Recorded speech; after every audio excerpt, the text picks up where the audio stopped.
And I think today, if you look at where a lot of venture dollars go, 80% of that goes to three states: California, Massachusetts, New York. 97%, Silas, quite frankly, goes to white males that live in the Bay Area. And so I think we just felt like that not only was wrong, but just missed a lot of opportunity. And so a big part of our thesis, and not necessarily because it's the right thing to do, because it actually leads to better outcomes, is investing in more underrepresented, overlooked founders from a race, place, gender lens. So 82, I think it's actually up to 90% of our investments are actually outside of major tech hubs. We have almost 10 to 15 times more leverage investing in women founders, underrepresented founders, minority founders overall. We think that when you invest in companies that look like the diversity of the communities in which they come from, they end up being more successful. And I think that's even more true in climate, which is disproportionately affecting communities of color. Welcome back to the CleanTechies podcast, where we interview the top climate tech founders and investors to share their stories, advice, and lessons when it comes to building and investing in climate. Today, we are joined by Ryan Jeffery, Senior Managing Director of the Sustainability Program at Gener8tor. That's Generator with an 8. They are a collection of accelerators helping companies outside of the typical venture world bubbles of San Francisco, New York City, and Boston. Given that I'm from the Midwest, I had a particular affinity to have Ryan on because of the work they are doing to help these forgotten flyover states to participate in startup world. Today's conversation is really packed full of topics, so be sure to take notes. The topics that I enjoyed most were what they look for, specifically why founders need to be coachable, the stats he shared about how little attention these kind of forgotten areas get, the Midwest, the Rust Belt, etc., and his comments on the accelerator model as a value add, and then his point that it's very hard to raise capital while running a business. I thought that was quite interesting.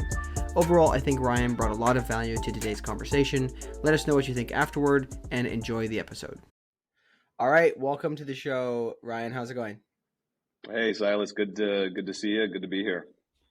Yeah, I'm super excited. Obviously, we've talked about this before, but it's nice to have to talk to other people from Wisconsin in climate. So why don't you just give us a quick background on yourself, kind of what you're doing today, and how did you end up here?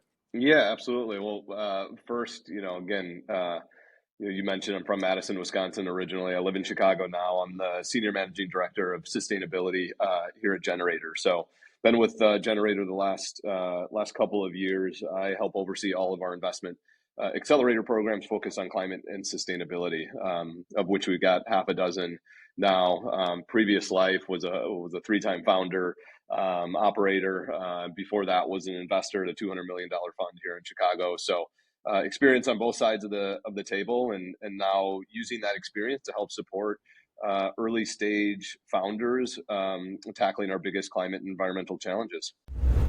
Shout out to our sponsors, Net Zero Insights.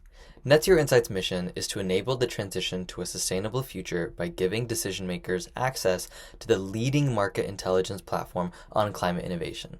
Through the Net Zero platform, Net Zero Insights provides high-quality data and insights on the climate tech venture market by being the best at tracking organizations and funding rounds. I personally have had a great time using this to prepare for the podcast and researching companies, funding rounds, VCs, and the latest I need to know about the climate tech ecosystem. Use the link in our description to schedule your personalized demo with the team and claim your 10% discount. Thanks again to the Net Zero Insights team for sponsoring this show. Yeah, so I really like this. So I guess, before we get too much into what Generator does specifically, can you tell us, why join Generator specifically? If you have those experiences as a founder, you've been an investor, why go to an accelerator type model? What was the motive? Yeah, that's a really good question. I think for me, my motivation was, and maybe I'll peel back some of the layers too and tell a little bit more about my journey. As I mentioned, I started off on sort of the investor side of the table. So I was at a $200 million fund in Chicago, investing in early stage technology companies, right out of school, telling founders who were double my age that we couldn't invest in them for reasons I didn't really know and didn't really understand, to be quite honest, because I hadn't had that founder and operating experience. And I think as an investor, I was an inch deep and a mile wide, working with so many different founders that I felt like I needed to really hone in and get more of that operating and founder experience. And luckily, I was at a firm where we not only invested in companies but also started companies. So I literally moved my desk to the other side of the table, helped start a company internally, raised pretty quickly, raised about $15 million from Andreessen Horowitz, a couple others, and then grew that company to 200 people, learned a lot of lessons from that, and applied those lessons to two additional startups that I helped start over the last 10 years. Was fortunate enough that my last company was acquired right at the start of the pandemic. And as I was thinking about what I wanted to do next, I'd always been passionate personally about climate and sustainability, just hadn't been able to direct my career towards that specifically. And as I started to just think about what I wanted to do next, I knew that that's where I wanted to direct my career, was in climate and sustainability, and knew as I was started, on this learning journey, just learning as much as I possibly could about the space and what was needed. I think I'm still on that learning journey. Realized pretty quickly that the experience that I had as both a founder and as an investor applied really well to early stage climate tech founders. And so I just started to support, work with those types of founders on the side. And it was around that time, 2 summers ago, I approached the partners at Gener8tor. And I had known them for the last 10 years. I actually got started in Madison, Wisconsin, where I'm from, and I'd mentored their first cohort. And I just sort of offhandedly mentioned to them that if they ever did anything around sustainability or climate, to let me know. I'd love to co-invest or support or mentor those startups. And they came back a couple weeks later and said, "Hey, we want to do something in that space, but if we're going to do it, we want you to lead it." So recruited me to join the team to launch our first sustainability focused program. And I think, for me, being an accelerator, it's a perfect combination of that founder hat, that operator hat, and that investor hat, right? You're sitting right in between. You're not a peer investor, meaning you're not just writing checks and then sort of rooting from the sidelines, and you're not a founder, right? You're not sitting making the decisions for them. You're sort of right in between there. You're writing checks. You're having to do diligence. You have to source and find them. But I think in a lot of ways, you have to act as a founder, as a third, fourth, fifth co-founder for those teams, because you have to add value as an accelerator. And so it's sort of that perfect combination for me is sort of both that founder and an investor hat. And that's sort of the motivation for me to join the team and apply those skills to help early stage founders in this space. Yeah, I think that's quite interesting. I really do appreciate I guess you could say the foresight to be willing to, hey, I'm an investor, but I don't really know why I'm saying no to these things. And to say, hey, I should go get that experience. I think it's really common right now with a lot of young people just want to go straight into investing, right? VC investing. And it's kind of sexy in some ways to those people because it's kind of an interesting lifestyle. You get to really talk to cool people. It's almost like I sometimes joke that VC investors like to consider themselves like modern day philosophers, right? They're like just sitting here thinking about cool ideas and theses, etc. So that's really interesting. And I guess what I'd like to transition to now is if you could, you talked about joining, we understand why you joined, but can you talk about the business model of an accelerator, right? I know there's the various options, but can you talk about Gener8tor specifically? Because I think from my understanding, and this could be incorrect, but a lot of people choose not to go to accelerators or to build them because they're pretty difficult from kind of a finance perspective. Like you might have more money if you go be a founder, or maybe it's a little bit less risky, but you still should make good money if you're in the long haul and if you're a good investor. So can you talk about the business model and that stuff? Yeah, certainly. So I think, for us specifically at Gener8tor, right, I think a lot of it has to do with the fact that when we're working and investing in early stage companies, we're taking a pretty big bet and a pretty big risk on a founder at their earliest stage, right? We're oftentimes their first, second, third check-in. We're providing a lot of sweat equity into what they're doing. And I think, although we're an accelerator, I think actually we're probably, in terms of the economics and the business model, more of a fund, right? We have LPs, investors that invest in us, and so we have to return that capital in order for the fund to perform and for us to continue to do it. And we've been doing this for 10 years at Gener8tor, so we sort of know what that model looks like. And I think, I can talk more about Gener8tor specifically, but I think that the accelerator model, in a lot of ways, it's still, you're I think, let me take a step back really quick. I think an investor's role is threefold. One, it's to find and source the best deals that it possibly can. The second is to select the best deals that it possibly can. And the third is to add value in as much capacity as it can. I think for an accelerator, that third element, adding value, is particularly important because it helps tilt the odds more in the favor of the entrepreneur. And I think just the economics of investing as an accelerator, typically it's more expensive for a founder. You're giving up more equity to go through an accelerator. You have to be able to provide that value, and that's really critical in order to make mix of it work. And so for us, again, our business model is to invest, to find the best startups that are out there, invest in those startups, select them, and then provide as much value as we can. And if we're doing that, then we're obviously returning the fund, making enough of that back so that we can continue to recycle that into additional companies and grow the impact that we can have overall. Hey guys, sorry for the interruption. I just need a few seconds because Soma and I have two quick favors to ask. Putting out the show each week takes about 15 to 20 hours between us, so it's a lot of effort, and it would mean the world to us if you would leave a review and mention your favorite episode. Secondly, if you're not already, go over and subscribe to the podcast on Substack. The content is free, but if you like hanging out with us each week, maybe we're even the kind of guys you'd like to buy a coffee for on occasion, consider becoming a paid subscriber. For the cost of one lavender latte a month, you can help us immensely. Thank you for tuning in consistently and helping us to share our guests' stories. Now back to the show. No, I like that. I think it's quite interesting. There's when I spoke with Rick Zullo at Equal Ventures, I remember, to me it was very interesting that his perspective on being a VC was, I don't know, like you said, back to basics of what VC kind of was at the beginning, which is always with a very big emphasis on value add. And it's almost now, it seems like if you're going to bring so much value, you've got to be an accelerator in order to do it, because there's just, the VCs typically are not as focused. They want to provide value, they have a network and things like that, but they're not doing, that extra work to get you de-risked and get you going, correct? I think a lot of VCs might take exception to that, and I want to be careful because I do think a lot of VCs out there provide a significant amount of value, right? I think cash in a lot of ways is a commodity. I think VCs can provide a lot of value in terms of the support and the growth. But going back to what we talked about earlier, I think it's really important when a lot of people, younger people come to me and say, hey, what should I do in order to get into venture? The first thing I say is go join a startup, right? Be an operator, see what that's like. Because I think when you do get into VC later in your career, then the advice, the perspective, the support, the value that you can provide is significantly higher when you have that perspective of a operator of a startup or a founder of a startup. And so I think VCs can add a significant amount of value, but it has to be the right company at the right time, supporting in the right way.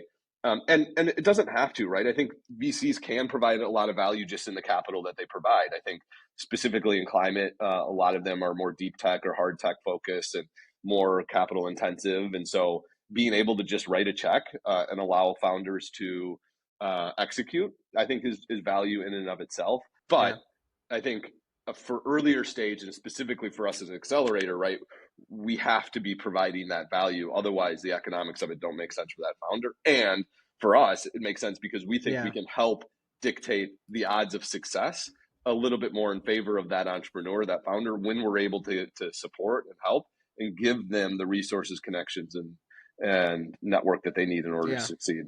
Yeah. Okay, cool. Yeah, I appreciate that. Maybe I don't want to rub anybody the wrong way with that comment, but I think it's just interesting to see that there is, there's like the amount of effort put into it, let's call it, or the commitment, if you will, to value is higher, right?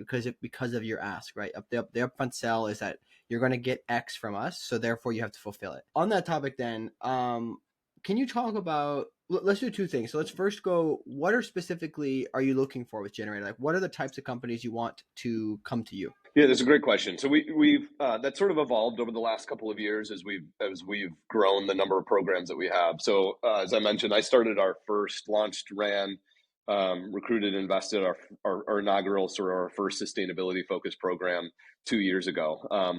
It was an industry agnostic program. As long as the companies were focused on climate and we're climate positive, so doing the most to solve, mitigate, adapt to climate change, and we're focused on systems level or systemic level change, we sort of take a look. We'd recruit and look at them. And that spanned the spectrum, right? There's energy, transportation, mobility, industrial, food, land, all of those we looked at. And actually that first cohort that we had, 5 companies, reflected that spectrum. It was all of those industries. As we've grown our focus on sustainability and climate over the last 2 years, we've now got half a dozen different programs that we run across the country with different partners, that are some of them more focused on the geographic impact, some of them more focused on a theme or industry. So we have one that's focused on sustainable mobility that we run in partnership with US Venture. Another one similar to that with Collab in Chattanooga. We got a food ag tech one that we run in Champaign. We just launched a carbon removal accelerator through a prize that we got from the DOE. So we've got a number of different programs that we focus on that have different areas of thematic interest. Again, for us, I think because we're investing at the earliest stage, I think we look at a couple core things, right? We obviously look at team. We want to make sure that there's founder market fit and that they have relevancy to what they're building and experience building in that area. We want to look, does the solution that they have mirror the problem that they're solving, and really understanding does that drive systems level change overall in the industry and the problem that they're trying to focus on. Obviously the market size, do we think this can be a massively scalable company overall? And then look at traction, right? It doesn't have to be revenue, but it does, we want to see that there's some demonstrable amount of traction, of movement in the space that they're working on, so that we can get comfortable with the bet. And a lot of those are fairly typical for what a VC would look at as well. I think the bigger thing that we probably look at that others VCs might not as much is the coachability and the ability for us to help, right? Because we're providing such a hands-on, really impactful accelerator program, we want to make sure that those founders want that sort of support, and that they're willing to take that, and they're coachable, and that we feel like we can work with them. And they quite honestly aren't jerks, and are willing to take that feedback, have that sort of growth mindset, and we really try to optimize for that as well. So just really quickly, when you say systems level change, what is that? Can you quantify that somewhere? Like, what does that really mean? So if I'm a founder, I'm thinking like, hey, should I apply to this? Like, or maybe I should think about how I'm building differently, or my technology. What does that really mean? Yeah, so I think in general, I think it has to be change that is fundamental and affects how the whole system functions, right? It's about changes that spread, behaviors that become a new normal, rather than small things that benefit a narrow group of people, right? It's changing the entire. I think a good example of it is we invested in our inaugural cohort in a company called It's Electric based in Brooklyn that's changing how people access EV charging, right? And they're focused on urban neighborhoods, equitable sort of transition to clean transportation, and they're working on that. That would be sort of systems level change where you're actually addressing how people are accessing EV charging and making sure that there's equitable approach to that overall. So, it's sort of hard to, you said, it's hard to quantify. I think it's more of an art than a science, but really looking at, do we think that this is going to address a significant number of people and change how antiquated industries do business overall? Hey guys, we need your help with something. In order to better understand what you like most about the show, what you dislike, and how we can help you, please take 7 minutes to fill out our listener survey if you haven't already. It only takes about 7 minutes, but it will drastically improve our ability to give you the best content that you're looking for. Thanks for your help. Now back to the show. So when you're doing that, like how do you, is there any particular way that you determine that, this is going to change things for sure, but will people accept that change? Like, how do you determine what's the breaking line between like, yes, this is adoptable and it's going to change everything, versus like, this would change everything, but nobody will do it? I think that's $1 billion question, right? I think we're trying to. I think we had that exactly figured out. We know exactly the type of company that we'd want to invest in every time, right? And we'd. You probably wouldn't be telling me right here. Yeah. But I think a lot of it just has to do with getting comfortable with the founder and how they're thinking about their product roadmap, and are they thinking about it from a perspective of their customer, right? And do we feel like they put the customer first? And I think in climate and sustainability, I think this is just true in any sort of business too, but like making sure that you're hyper aware of your customer, your persona, how you're going to distribute your product, get in front of them, less focused, not to diminish it, but less focused necessarily on product, because I think that evolved and changed with customer input, and more focused on, okay, how can we distribute this, get this in front of the right type of customer so that it can be adopted at scale. And I think there's certain questions and ways that you can dig into that with the founder so that you better understand how are they thinking about making sure that this can get into billion people's hands, or really change the industry that they're trying to attack, and make sure that they're thinking about those from the get-go. And that is part of our accelerator too, right? We really help them think about those things and think about growth, distribution, sales, marketing, all the things that are necessary and needed, regardless of the industry or the company that you're trying to build. Yeah, I think it's quite interesting. I mean, my assumption, if I was trying to answer the question would be something around, you can start to see a certain level of product market fit or kind of adoption, and then you realize that it's not super crazy, right? There is something, and then you can scale it from there. And I think, Silas, on that point, really quickly, I do think that's hard for a pre-revenue, sort of pre-product company. When we're investing at the earliest stages, they oftentimes don't necessarily have product market fit, right? They're still figuring that sort of stuff out. And so I think you have to uncover and sort of peel back the layers of the onion with the founder to better understand how are they thinking about getting to product market fit, rather than, hey, how can you demonstrate product market fit? It's more along the lines of, what are you doing in order? And there are questions that you figure out and sort of ask along the way that makes you more comfortable with the fact that they're thinking about that they're thinking about distribution, that they're thinking about sales, that they know their customer inherently, and that their customer has the problems that they're focused on solving. And surprisingly, not a lot of founders, not as many founders think about that as they should. But that's where we really try to focus our founders on thinking about overall. What about, so I guess we talk about the value add of an accelerator. What are when you look at what you guys do, like what specifically is the main value add you have that's maybe different than other accelerators? Can you walk us through like one, two, three? What are those big things? Yeah, I think the main, when we think about our differentiation as an accelerator in particular, it's small cohort sizes, right? So we only invest in 5 companies per cohort. That, for us, we just feel like that sort of hands-on approach really being impactful. I mean, we meet with our companies almost every day during the 3-month program.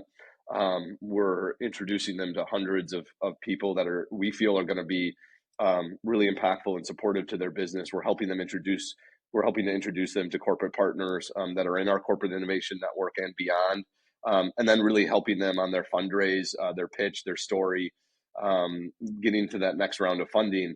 I think we can only do that and really be impactful and supportive for us when there's only 5 companies, right? So we think that that's hard to do, that sort of hands-on concierge approach. You just can't scale when there's more than, to us, again, 5 companies. I think in terms of the support and the value that we provide, pretty transparent about this. If the company is going to be in a lab or heads down just building the product during the time of the program, we're not going to be super helpful. I think where we really help founders is thinking about, again, how do they get to the metrics that are going to help them raise their next round of funding. And a lot of that has to do with growth. It may not be necessarily revenue, although that's great, but oftentimes it's around LOIs or wait lists or getting pre-orders or demonstrating and doing things that show that there's as we talked about, some product market fit there, which in the end is what investors are looking for to get that next round of funding. And so again, because we're a venture fund, right? We want venture type returns. We want to help these companies grow and scale and get to that next stage of their funding as fast as possible. And we think that our accelerator 3 months helps them do that in a shorter duration of time than they would just on their own. I think the other thing that's sort of overlooked too is when you have a small cohort like that, it's much easier to form bonds. And I think oftentimes the best type of support, and I found this as a founder myself, is from other founders, right? And so being able to go through really intense 3-month accelerator program and get to know the cohort and the other founders that are part of it and hear what they're going through and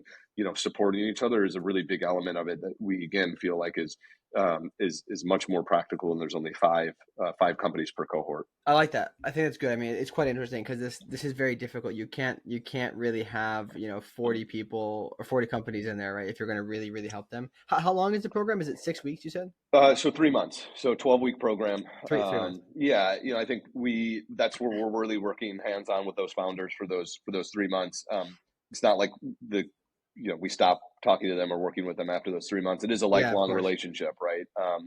Oftentimes the duration of the company, 5, 10, 15 years and beyond. And so we're continuing to support them long after the program is over. I often talk to our alumni every month at the very least, and try to continue to talk to them as much as needed, as much as they want overall. Got it. Okay. And another question is something I've heard. I don't know if this is accurate, by the way, so this could be totally off. But in the past, I've heard some people talk about there used to be a perception with some VCs, maybe not all, but some VCs, that having an accelerator ahead of them was kind of not preferred, and then they would be less interested in investing. Can you talk about that landscape right now? Like, is that true? Are there maybe a certain exception to that? Like, can you just talk about that broadly?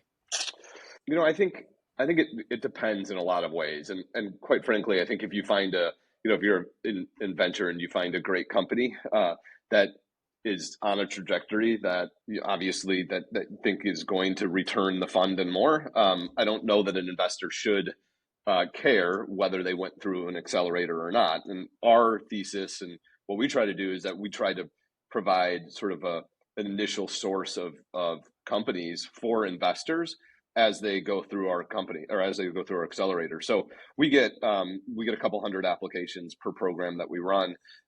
We then down select to the top 5. So we're doing about a month and a half of diligence on the 300, 400 applications that we get per program to select the best 5. And then we're providing 3 months of really hands-on support to get them sort of the milestones that they need in order to be venture ready. So there are probably some VCs out there that don't like to have an accelerator involved early on because of the economics that are involved. And I totally get that and understand that. But I think if it helps power the company and get them to a better stage and provide the support that they wouldn't have had otherwise, then there's a significant amount of value in that, and a significant amount of value in the deal flow that can come from accelerators, as long as they're working with those founders and providing the type of support that they need. And again, that's where we really try to pride ourselves on being able to do that and offer that sort of hands-on, really one-on-one support that these founders need at their earliest stages. Got it. Okay.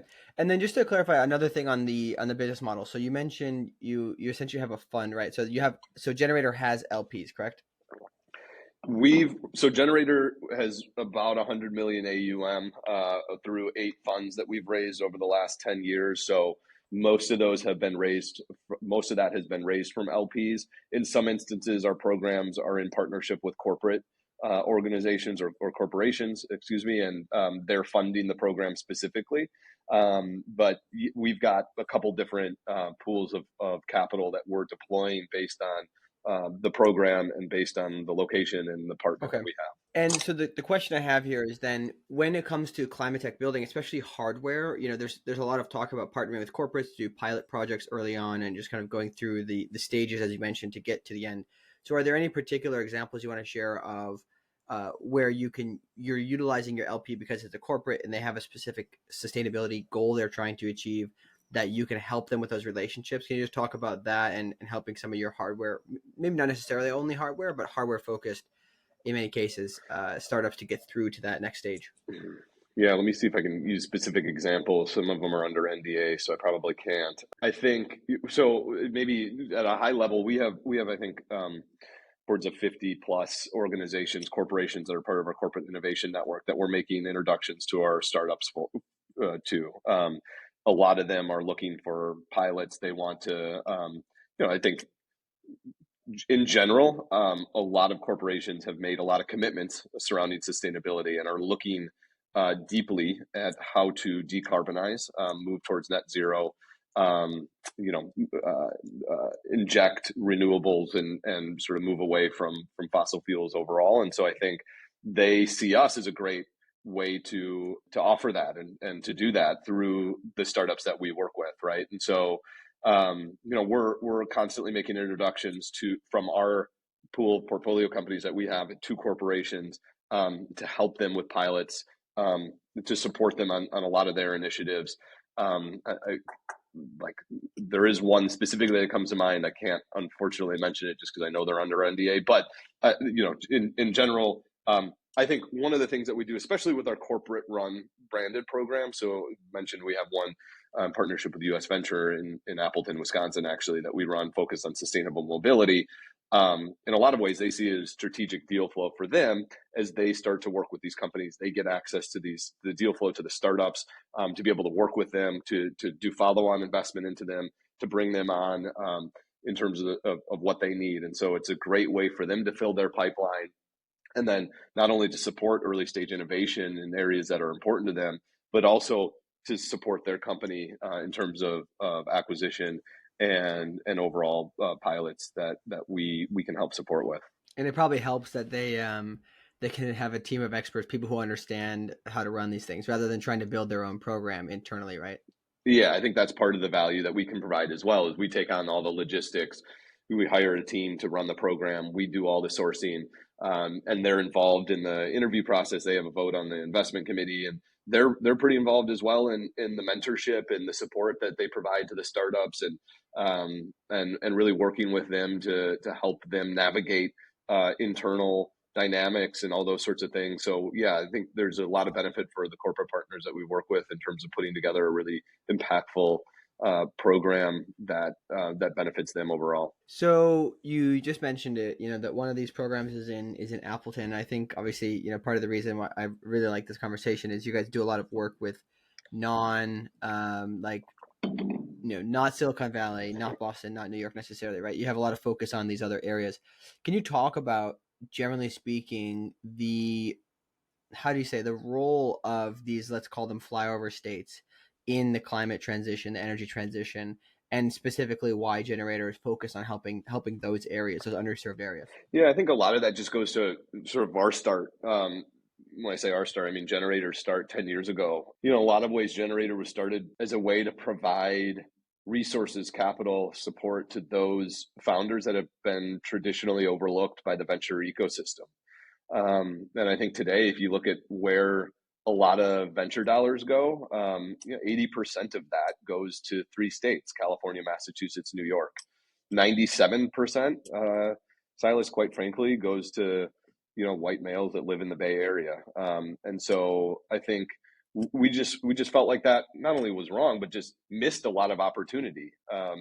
And so a big part of our thesis, and not necessarily because it's the right thing to do, because it actually leads to better outcomes, is investing in more underrepresented, overlooked founders from a race, place, gender lens. 82, I think it's actually up to 90% of our investments are actually outside of major tech hubs. We have almost 10 to 15 times more leverage investing in women founders, underrepresented founders, minority founders overall. We think that when you invest in companies that look like the diversity of the communities in which they come from, they end up being more successful. And I think that's even more true in climate, which is disproportionately affecting communities of color. We want to invest and support founders that are experiencing that, and that we feel like are going to be more successful overall.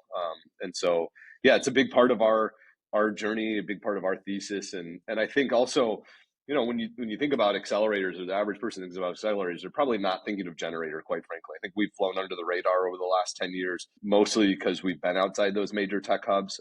And we're now one of the best performing top quartile funds and accelerators that are out there, without most people knowing about us, and operating in markets that are outside of the typical venture ecosystem. And that's a big part of our mission and our thesis overall, is supporting entrepreneurs everywhere, and making sure that everybody has equal access to that opportunity and that capital. Yeah, I think it's quite interesting, this idea that you kind of go outside of the typical boxes, right? Some people would say, oh, well, if the founders you're investing in aren't surrounded by all these other people who are successful in the space, they're not going to have as many examples, blah, blah, blah. But at the same time, that you can get a certain level of group think, which causes like the issues with like SVB and all that stuff, where everybody's like, they all talk. So suddenly when one thing goes wrong, they all decide, right? Which is, I think, I'm not really like, maybe I'm speaking out of turn here, but I think it's part of the reason why we see such a likelihood of companies of VCs going in this hype cycle where it's like, this thing is hot, everybody invest. This thing is hot, everybody invest, and then they're out.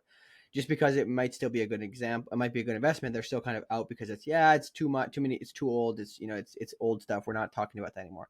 So I like that. I think it's quite interesting.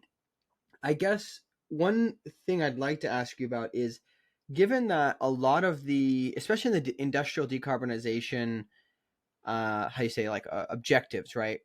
A lot of that industrial power is in the non, outside of, like what you mentioned, everything besides Massachusetts, New York, and California, right? There's a lot of that in the rest of the country. And I'm from Wisconsin. I'm from northern Wisconsin, where not a lot of people talk about climate change in any way that they believe it, right? So it's like, how do you see these founders who are coming from these areas, who care about this, who understand the local communities, playing a role in helping sell to these different areas that are not, mainstream climate proponents? Well, I think that's actually one of the biggest opportunities that we have, that I think founders outside of major tech hubs have. I think, if you look at the last 10, 15 years, a lot of the most successful companies, certainly as a trend, if you think about SaaS sort of companies overall, was obviously where a lot of capital was going. And I think in a lot of ways, pre-COVID, there were certain network effects that were created by being in a certain area, namely Silicon Valley. Access to capital, obviously, significantly higher, just made it easier to start companies and get that access. I think I think we talk about this a little bit and think about it a ton at Gener8tor too, around sort of the next phase of successful companies being in solving physical real world problems. I think it's moving bits, not atoms. And I think you think about some of the biggest challenges that we face, where there are the biggest opportunities, obviously climate being one of them, but you think about the transitions that are occurring in, across these different industries: energy, transportation, food, land use, industrial overall. A lot of these commitments that corporations are making around decarbonization. COP just finished, and for the first time, obviously, a lot of talk about phasing down fossil fuels. And so there's just a huge amount of equitable. I think this is the biggest opportunity for equitable generational wealth ever, and that is not geographic focused, right? I think that dispersed across the country. And I think, if you're an investor in Silicon Valley, I'm actually looking at investing in opportunities in the Midwest. I think I'm looking at investing where physical real world problems are happening, and that's, again, not geographic dependent. And so, I'm based in Chicago, obviously a lot of manufacturing, biotech, food. We're situated right in sort of the center of the country. Got Lake Michigan, access to fresh water. I think there's a huge opportunity for building and creating. I'm obviously very bullish on the area, but I think in creating and building really successful companies. But I think that's across sort of areas that you wouldn't typically look at to invest. And I think that's where there's a huge opportunity, and we're really excited about as well. Coming out of universities, research parks, those sorts of things, which again aren't necessarily, they're spread out, and that's where those opportunities are going to come from overall.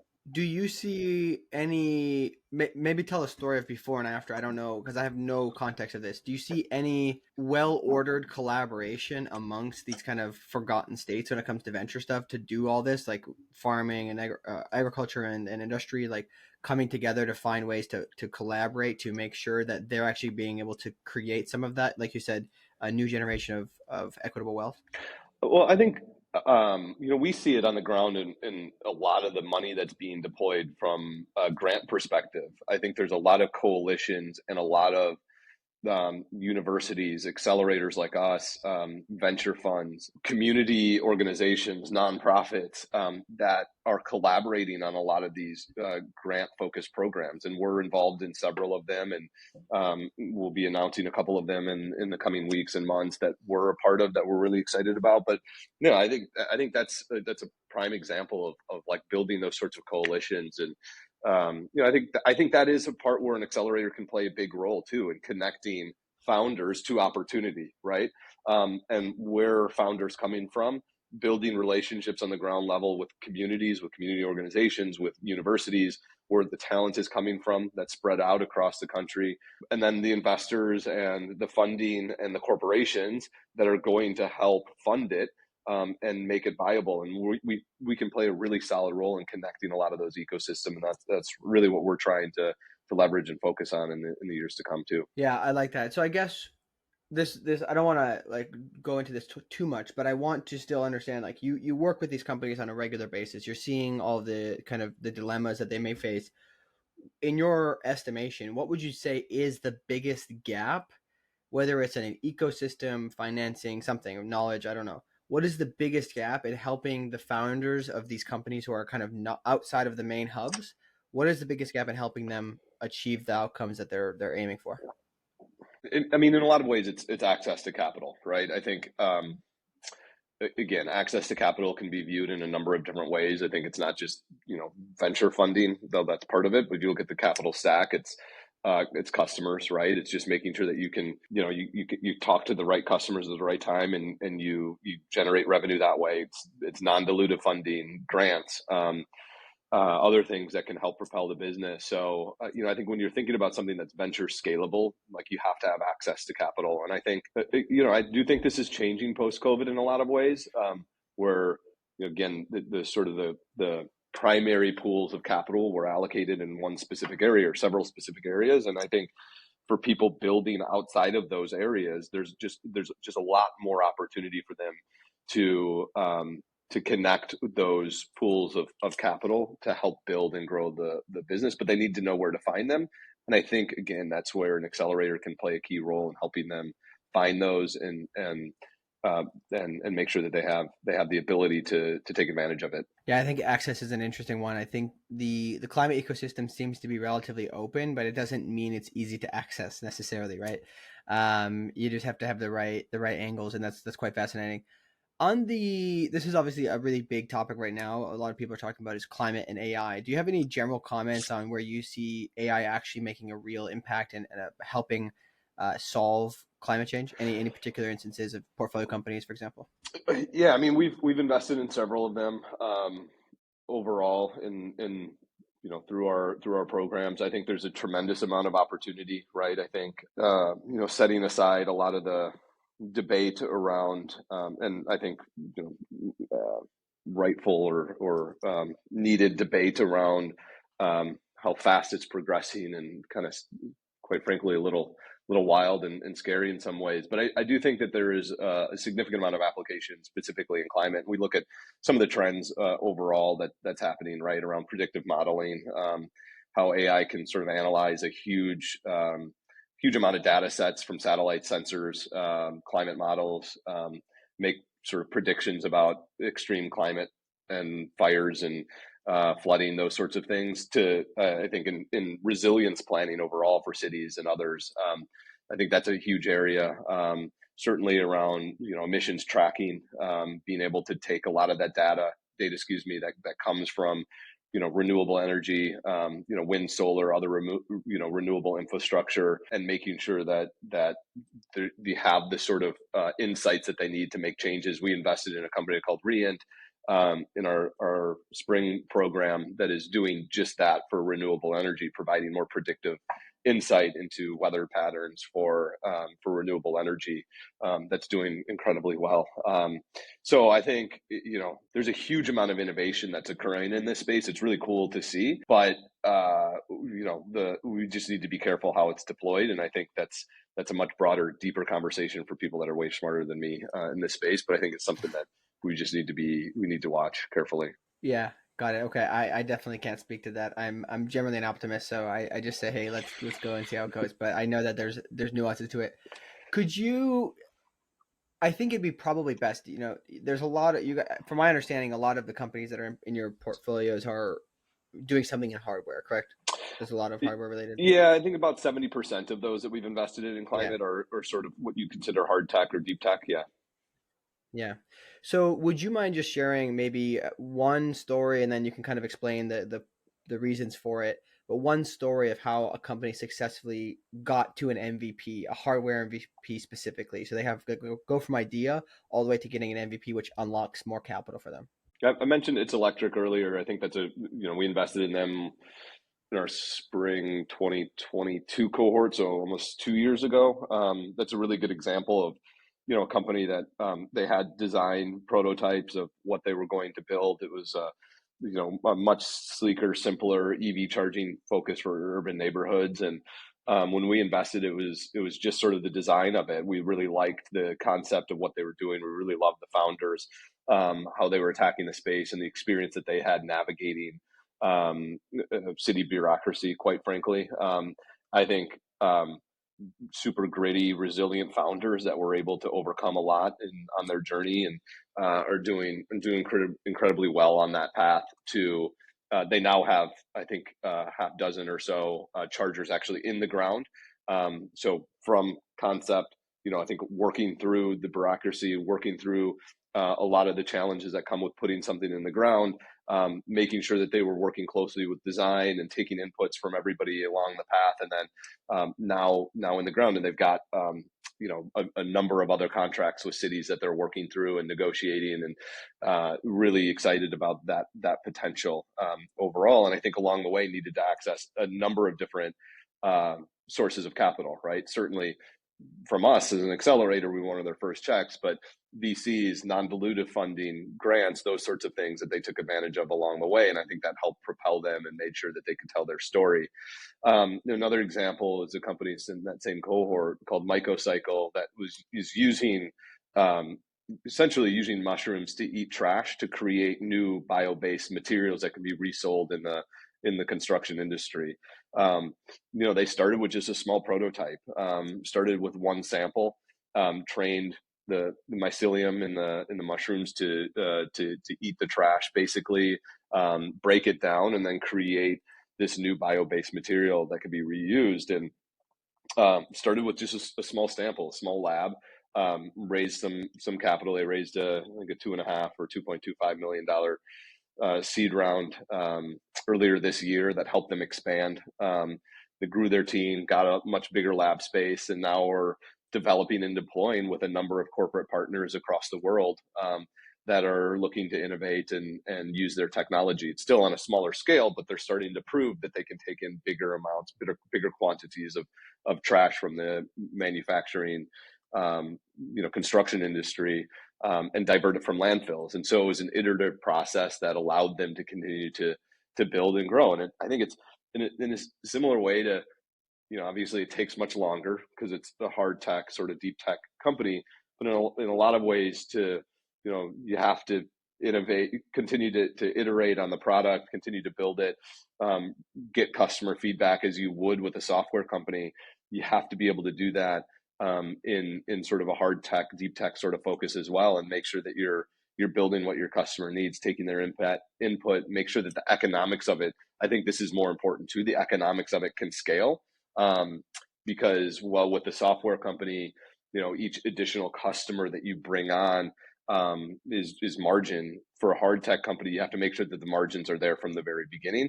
Because every new thing that you deploy, new hardware that you deploy, obviously adds costs on your end. So you have to make sure that the margin and the economics make sense for it to scale overall. I think you have to think about it a little bit differently than you would just a traditional sort of SaaS business. But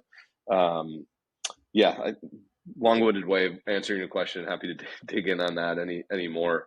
We've got, again, a number of those sorts of companies that we're supporting from a hard tech perspective, figure out what those milestones are that they need to reach that are different than a traditional SaaS business, which, you look at multiples, and obviously then you look at revenue and growth.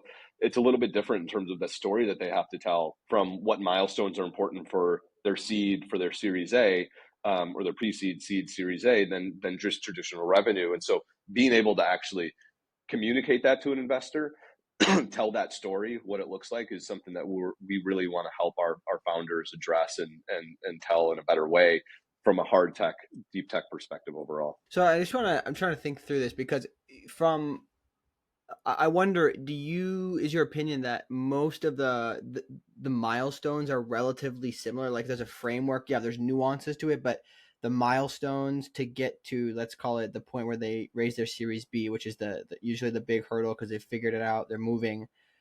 Do you know if there's a particular framework that they should follow for, hey, going from lab to pilot, from pilot to, you know, small commercial scale? No, I think part of it is that there isn't that great of milestones to follow, and I think my point too is that in SaaS it's fairly easy, right? Like I think Yeah. getting to $1 million ARR for Series A is like the benchmark, and I think well that's true for sort of hard tech companies like that. That's certainly like a milestone that they need to be thinking about and hitting. I think it's just a little bit different, and I think certainly earlier on, right? You think about pre-seed and seed, like you know you, traditional investors that have been accustomed to investing in software know what those milestones look like, right? They know exactly how much revenue they should be doing, what the MRR looks like, the growth of the MRR over time, and so I think those milestones are fairly clear. I think my point is, and I think we're sort of thinking about this, and I'd love to see framework that exist out there.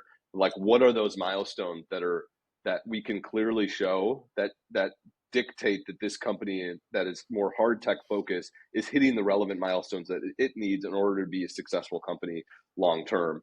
And so it's just a little bit different, and I think we need to think about it as investors in a little bit different mechanism than traditional sort of SaaS software overall. Yeah, okay, that makes sense. And then maybe just comment on this. So I'm going to lay out something to make sure I've got this right based on a couple of your examples, and you can just correct if I've got anything incorrect, anything wrong. Is that when the founders come up with these ideas, right? They usually, you know, how they get to that conclusion is probably very different for each one. But let's just say, for example, they work in a space, they see, hey, there's a better way to do this. So they have an idea, they go out and they talk to people beforehand. They figure out, does this seem like something of interest, kind of following the mom test, right? Then they may have an idea. So they go and they either find a technology that's somewhat ready and they can kind of develop it further. And once they get it into a lab, then they can go, like, they get a little bit of traction, they get some customer interest, they'll probably be able to raise some money, correct? Either through an accelerator or for very early, like, friends and family type thing, usually. Is that right?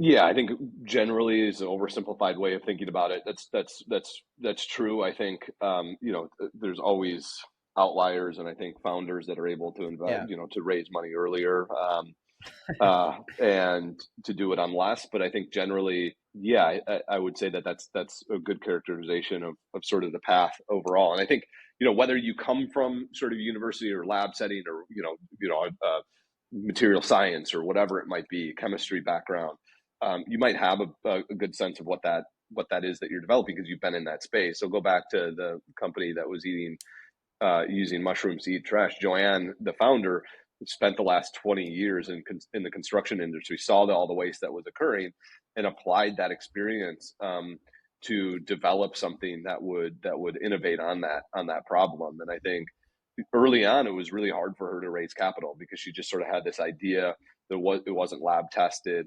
I think a lot of people didn't understand how big the problem was in a lot of ways and what she was trying to tackle. And so she had to prove it. She had to go out and actually do again, I'm oversimplifying this in a lot of ways, but she actually had to make sure that it worked, see it in a lab setting, and get some corporate interest, right? Get some LOIs, get some people that said, hey, this is something that we'd actually be willing to buy. And then she had to, I think this is an added step in hard tech companies, prove that the economics work at scale, right? And the margins work at scale as she builds it out. And that's sort of the phase that she's in terms of raising her next round of funding, Yeah. and sort of proving out and building the business overall. I think it's just really fascinating. I wonder if we'll ever get to a point where there's like let's say 7 models or whatever, depending on what kind of hardware you're working on. I don't think we're there yet, but that's why I ask these questions. I'm always just trying to figure out where does it lie. One thing I always like to ask people is, if you had to quit doing what you're doing today and go build a company in climate, what are the specific areas of interest that you would focus on? Do you have any particular ideas for climate tech startups, or things that you're saying, hey, man, I wish somebody would do this because I can see there's an opportunity here? It's a really good question. I think what I get really excited about, I think when I see when I see stuff out there that's working on really cool stuff, is really around like nature-based solutions. I love sort of how can we use what our planet has done, since it was created, to solve the problem that we face, right? And so I love seeing those sorts of things. I don't necessarily have an idea around that. I don't think I was ever that great of a founder or idea guy. And so I don't know that I necessarily have like, okay, if I quit, this is what I go work on. But I get really excited about stuff that's really for, again, nature focused, biodiversity, helping to support, I think, and maybe to put a little bit more light on it. I think even if we solve the carbon issue, right, if we're able to figure out how to decarbonize and stop emitting so much carbon into the air and suck it out and all that stuff, we still have a major challenge around biodiversity and around saving the planet from ecological disaster. And I think thinking about how all those things are interrelated, interconnected, and coming up with solutions that protect biodiversity, that enhance it, support it, is something that I'm really excited about, and I'd love to continue to support and invest overall. Okay, cool. I appreciate that.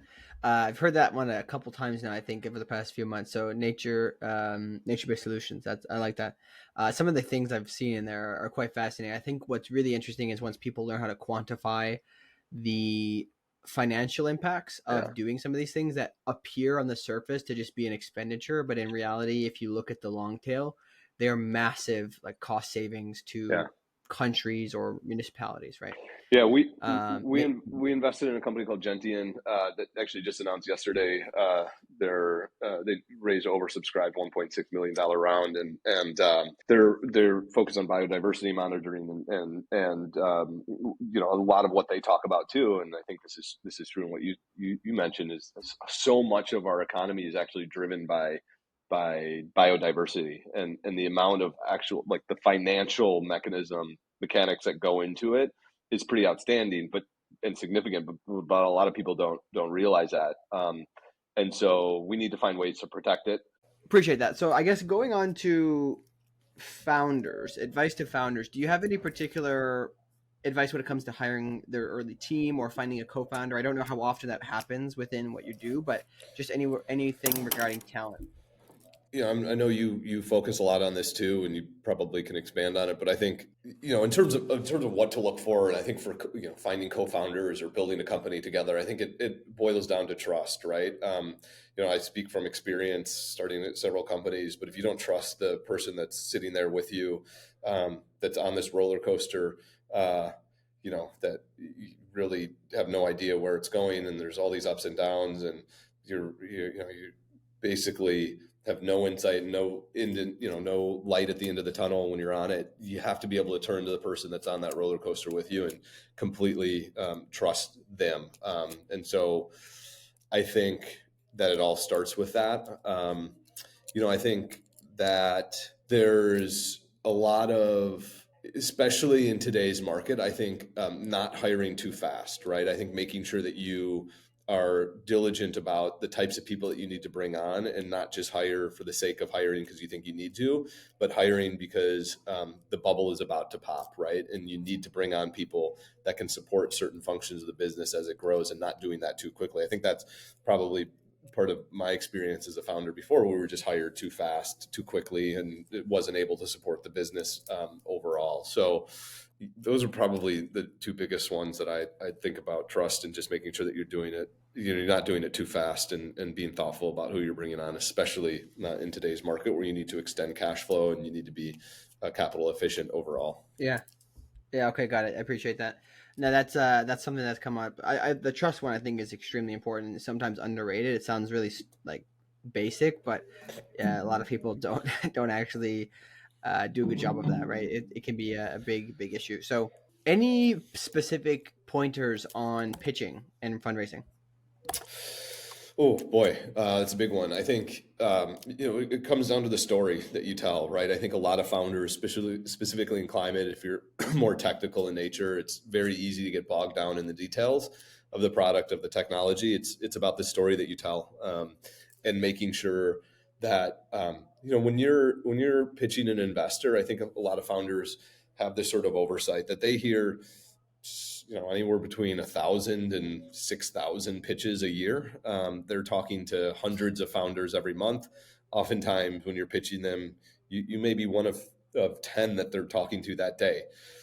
And so you have a very limited amount of time in order to get their attention, and you have to be able to convince them, especially if you're pitching. I think we're talking about pitching venture funds, angels too, but anybody that's going to invest from a equity standpoint, you have to convince them that they're that 1 in 1,000 that's going to return the capital to their LPs and to the fund overall. So you have to be able to convince them that this business is venture scalable, that there's a huge market that you're playing in, and that you're the right team and the right people in order to execute and do that.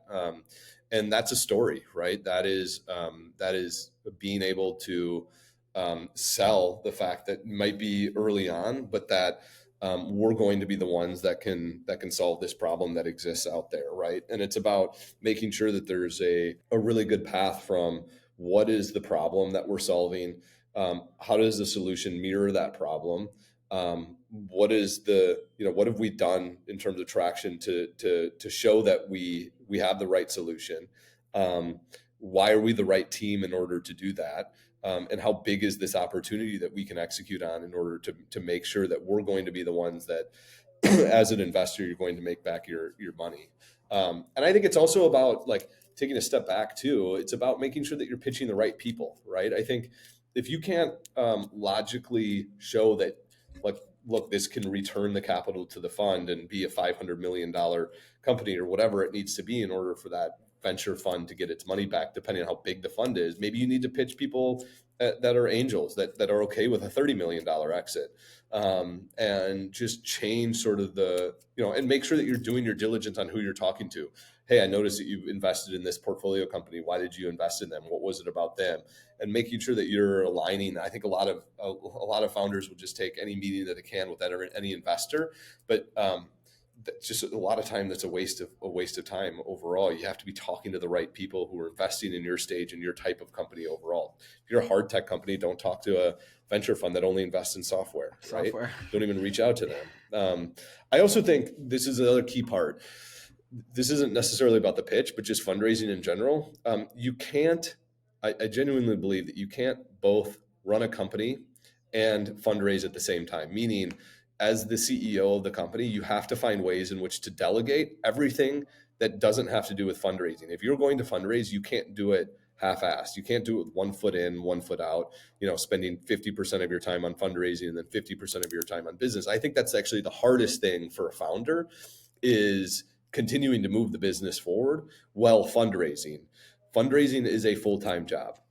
And you have to be reaching out to hundreds of investors every week, finding connections to them. You have to be then setting up hundreds of meetings with those investors, and then negotiating and doing diligence and making sure that it's a fit. All of that takes a significant amount of time. So make sure, if you're going to go out and fundraise as a founder, make sure that you go and you delegate everything that you can to your other co-founder, to your team.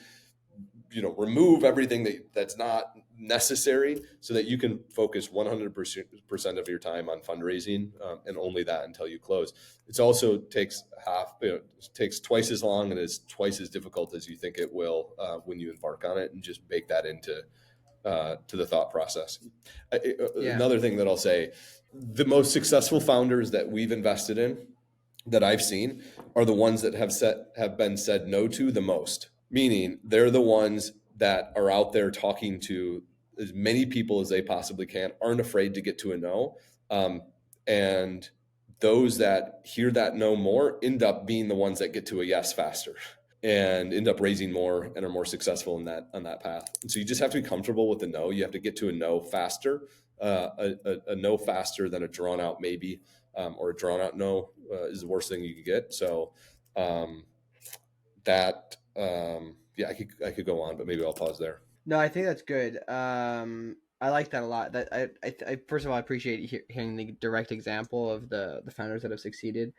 And I don't necessarily think anybody's mentioned explicitly the need to focus on fundraising, and that's it, right? Because you can't do both. I wanted to ask one thing that came up recently, somebody I bumped into, was talking about basically kind of getting to know or networking with VCs for their Series A prior to raising their Series A. Do you have any pointers on this or takes on this?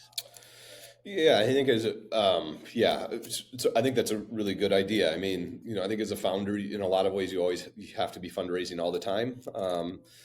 not to say that you're 100% focused on fundraising all the time, but when you are sort of in the mode of a round is open, you have to be focused on it all the time.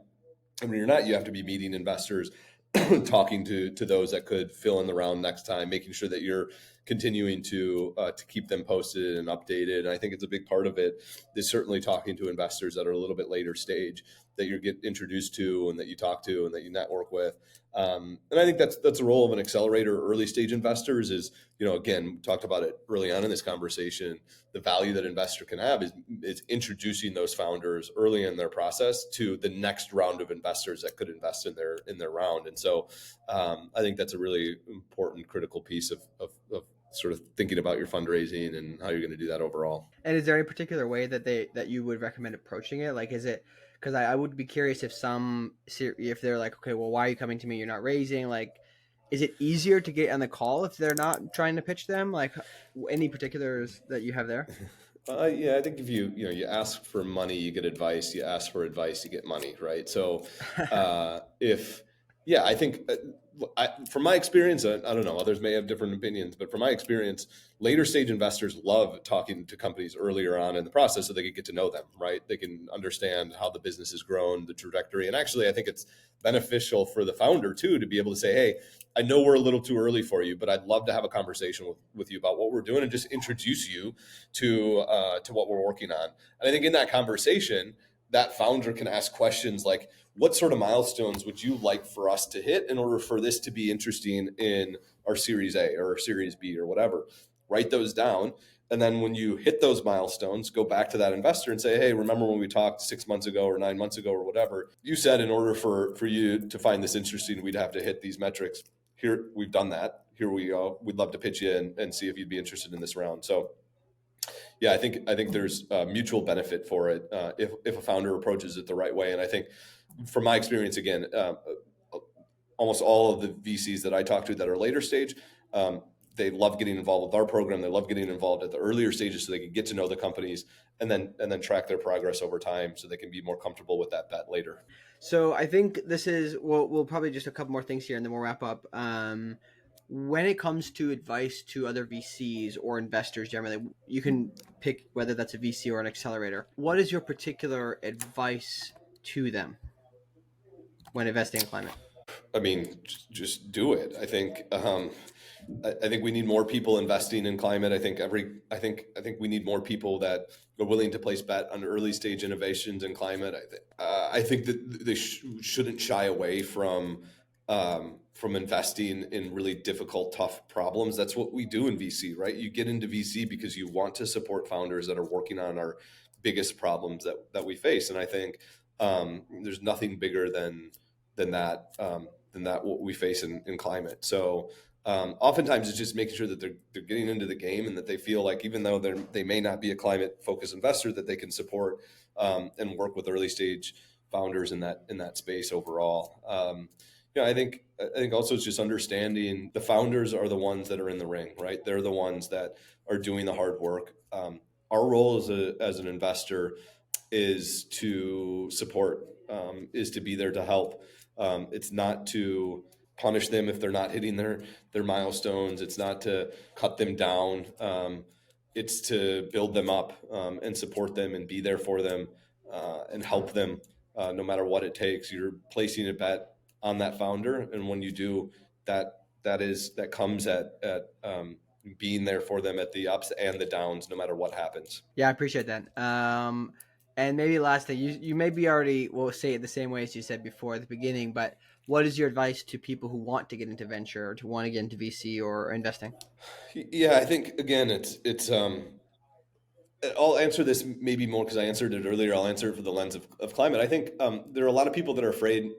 They know that they want to focus on climate. They want to focus on sustainability, but they're like, oh, I don't have like a science background, or I don't know, I don't specifically know about this space. I think what I'd say to that is that we need everybody in this space. We need those that have a business background, a marketing background, social media, right? We need people that can write and tell stories, and you don't have to have a science degree or an engineering degree in order to solve this challenge. And so I'd say don't shy away from it. There's plenty of startups that are out there we've funded, that others have funded, that are hiring for people that may that need that sort of background across industries and focus areas. And I think if you wanted to get into VC and climate, again, I think the best way to do that is to start working and building relationships with founders that are in this space, or start something yourself. Awesome. Well, I really appreciate that. I think we've gone through quite a lot of really good stuff today, and really excited that you came on. I appreciate this. I think what you guys are doing is quite interesting. Again, a little bit of an affinity for some of the focus on the Midwest, but I really like this. Any final thoughts or where people can reach you? Yeah, I'm always available. Ryan at Gener8tor.com. That's Generator with an 8, the number in it. LinkedIn, anywhere else. Happy to connect, and love building connections and talking to founders, other investors, supporters, mentors. Again, we look to sort of connect the full ecosystem, and so want to talk and chat with as many people as we possibly can that want to be in this space and that are working in this space. So, Silas, I appreciate you having me on. Thanks so much for the thoughtful questions, and appreciate your time. Nah, pleasure is mine. It's really been a pleasure to have you on. I really enjoyed this. So thanks so much, Ryan.